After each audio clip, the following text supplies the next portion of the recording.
Good morning. मेरा नाम रवि शर्मा है। वेस्टेज हेल्थ एक्सपर्ट के रूप में काम करता हूँ।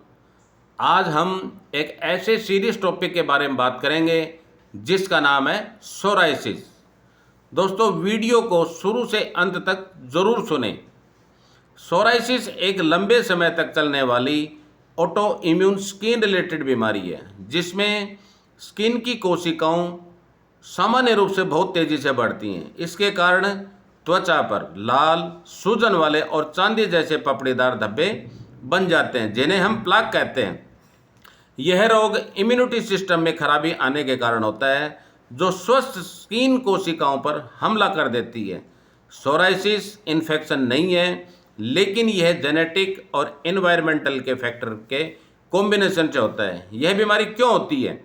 सोराइसिस तब होता है जब हमारे शरीर में इम्यूनिटी सिस्टम की कोशिकाएं दोषपूर्ण से एक्टिव हो जाती हैं और ऐसे मॉलिक्यूल पैदा करती हैं जो स्किन सेल्स के तुरंत उत्पादन मोटिवेट करते हैं। यह प्रोसेस स्किन में स्वेलिंग और पपड़ीदार प्लाक का कारण बनती है। प्लाक सोराइसिस का सबसे नॉर्मल टाइप है जिसके कारण स्किन पर शुष्क, खुजलीदार, उभरे हुए धब्बे या प्लाक बनते हैं जो पपड़ी से ढके हुए होते हैं। ये धब्बे कम या ज़्यादा हो सकते हैं। ये आमतौर पर हाथ की कोहनी, घुटनों, पीठ के निचले हिस्से और खोपड़ी पर दिखाई देते हैं। त्वचा के रंग के आधार पर इन धब्बों का रंग अलग अलग होता है। अगर हम सोराइसिस के मुख्य कारणों के बारे में बात करें तो सोराइसिस मेनली एक ओवर एक्टिव इम्यूनिटी सिस्टम के कारण होता है जो त्वचा कोशिकाओं को सामान्य रूप से बहुत तेज़ी से बढ़ने और जमा होने का कारण बनती है। यह स्थिति वंशानुगत हो सकती है। इन्फेक्शन, चोट, तनाव या कुछ दवाओं जैसे ट्रिगर से शुरू या बिगड़ सकती है। सोराइसिस संक्रामक नहीं है और यह एक व्यक्ति से दूसरे व्यक्ति में नहीं फैलता है। सोराइसिस सीधे तौर पर किसी एक विटामिन की कमी से नहीं होता है, बल्कि अगर हम इसके शुरुआत में ही विटामिन डी की कमी का पूरा कर लिया जाए तो विटामिन डी की कमी से सोराइसिस के रोगियों में इसके लेवल में गिरावट देखी जा सकती है। और त्वचा के उपचार में भी विटामिन डी बहुत इम्पोर्टेंट भूमिका में ये होती है।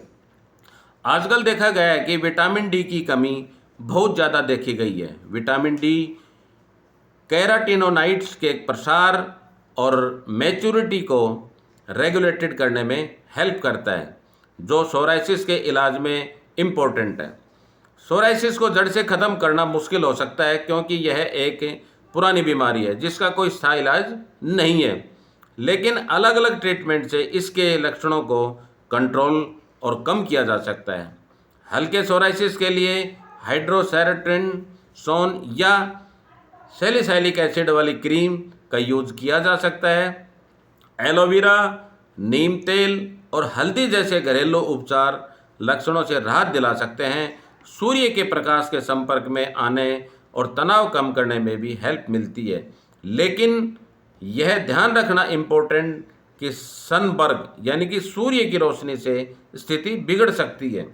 सोराइसिस को पूरी तरह से ठीक करने वाला कोई तेल नहीं है, लेकिन नारियल का तेल, जोजोबा तेल, कास्टर ऑयल यानी कि अरंडी का तेल और नीम का तेल जैसे तेल सोराइसिस के लक्षणों जैसे सूखापन, जलन, पपड़ी को कम करने में मदद कर सकते हैं। ये तेल स्किन को नमी देते हैं, स्वेलिंग को कम करते हैं और खुजली से राहत दिलाते हैं। हालांकि किसी भी तेल का उपयोग करने से पहले आप डॉक्टर से एडवाइस ज़रूर लें क्योंकि ये तेल सिर्फ अस्थायी राहत देते हैं, कोई स्थायी इलाज नहीं है।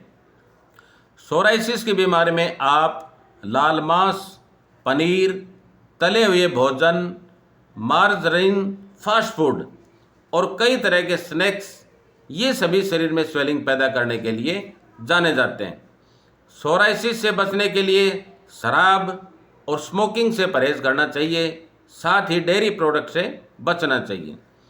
सोराइसिस के लिए आपको हल्के खुशबू वाले और मॉइस्चराइजिंग सोप का यूज़ करना चाहिए जैसे कि ओटमील यानी कि दलिया, साबुन या ग्लिसरीन साबुन। इसके अलावा कोल टार साबुन भी एक बहुत अच्छा विकल्प हो सकता है, जो खुजली और पपड़ी को कम करने में हेल्प कर सकता है। लेकिन इसका उपयोग सावधानी से करना चाहिए, क्योंकि यह त्वचा में जलन पैदा कर सकता है। बकरी के दूध के साबुन भी बेनिफिशियल हो सकते हैं, क्योंकि इनमें स्वेलिंग रोधी और नमी देने वाले गुण होते हैं। नियम यह मानता है कि हमारी बॉडी का सरफेस एरिया में सिर और गर्दन, प्रत्येक भुजा, आगे और पीछे के पैर और धड़ के 4 चतुर्भुजों का 9% पार्ट शामिल है, जबकि दंत अंगों के लिए 1% शेष रह जाता है। सीरियक्स 5 mg टैबलेट एंटीमोलावलाइट्स नामक दवाओं के वर्ग से रिलेटेड है। जब अन्य इलाज काम नहीं करते हैं तो इसका यूज़ गंभीर सीरियस सोराइसिस के इलाज के लिए किया जा सकता है। दोस्तों, हम सोराइसिस की बीमारी में वेस्टेज मार्केटिंग के फूड सप्लीमेंट कुछ होते हैं, इसमें इनका यूज़ करना चाहिए।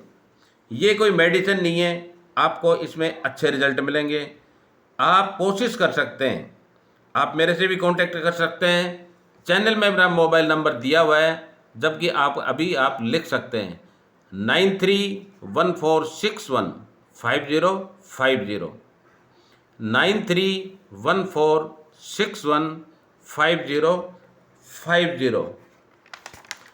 दोस्तों, सोराइसिस छूने या गले लगने से नहीं फैलता है, क्योंकि यह जीवाणु, वायरस या फंगस के कारण होने वाला इन्फेक्शन रोग नहीं है, बल्कि यह एक ऑटो इम्यून बीमारी है।